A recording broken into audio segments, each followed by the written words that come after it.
What we do is we shake our heads and we're remorseful about it, but what we don't have is a strategy. So everything that you want here, I've been listening intently, and believe me, I've learned something. Because I've never been to a community board meeting. Shame on me. And guess where I'm going when I go back to my district? A community board meeting. Because right there on my corner, there needs to be a stop sign. As I've watched cars almost collide, and maybe people have been hit, and I don't know it. But now I know what to do.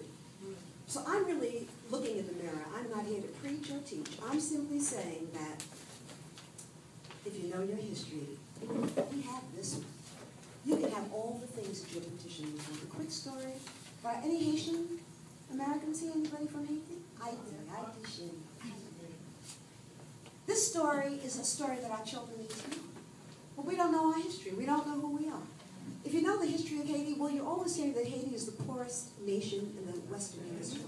That's how Haiti is always framed. But we don't know the truth of Haiti.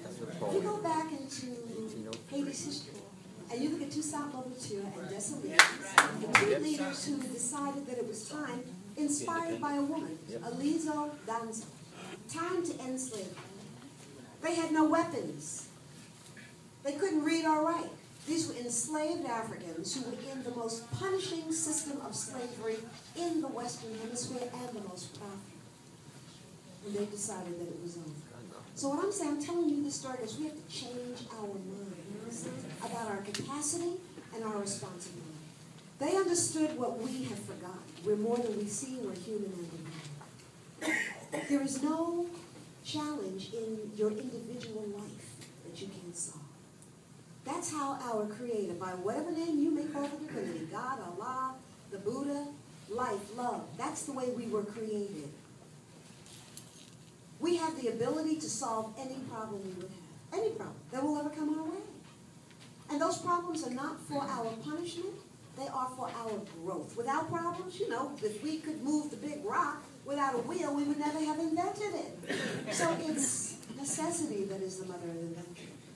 And we are born with an inexhaustible supply of creative ideas. We can figure it out. The challenge for us is organizing, implementing, and sustaining.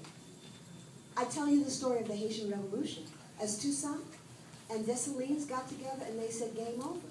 We're going to take this. If you read Randall Robinson's book, Haiti, An Unbroken Agony, I love the introduction to the book. The introduction to the book talks about, it's really a recounting of a nobleman from France who was there on the battlefield. And he's taking notes and he's documenting everything. And here's what he said. He said, you should have seen them. These African men who just kept coming toward us. We would mow down a column of them with cannon fire. They would fall to the ground, and another column would rise behind them. And they would just fearlessly come walking toward us. And we would mow them down. And as fast as they would fall, another column would rise. And they just kept coming. We're talking about a 13-year battle. And 3 European armies. Napoleon's army, the fiercest army on the planet at that time. We're talking about, this is a battle that began in the late 1700s. Napoleon's